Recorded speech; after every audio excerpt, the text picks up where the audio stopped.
Sa mga gustong umorder ng piso wifi po namin, punta lang kayo sa Facebook page namin para ma-assist po kayo. ENM Internet Cafe and Services. Salamat!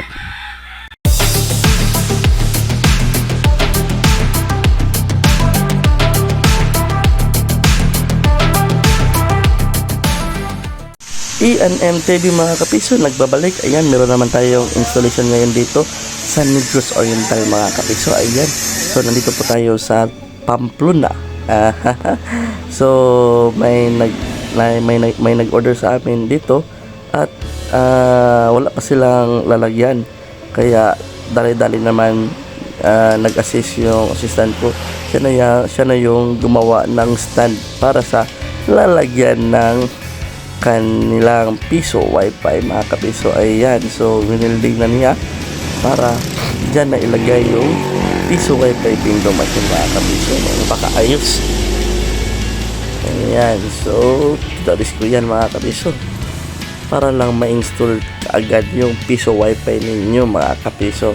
Kung mag-order kayo, huwag kalimutan pumunta o mag-message sa aming ENM Internet Cafe and Services sa Facebook page. Ayan po mga kapiso. Yan.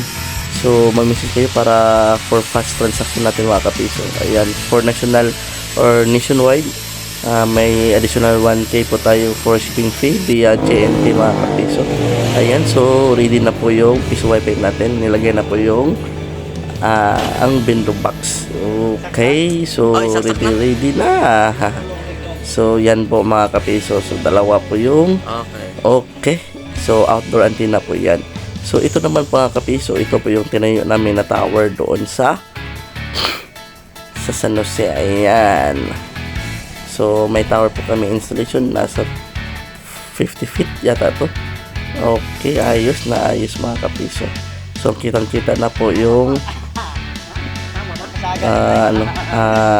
yung city. So kung magtayo tayo ng tower is dapat dapat talaga solid yung mga bantings natin mga kapiso para iwas disgrasya. Maraming salamat and God bless.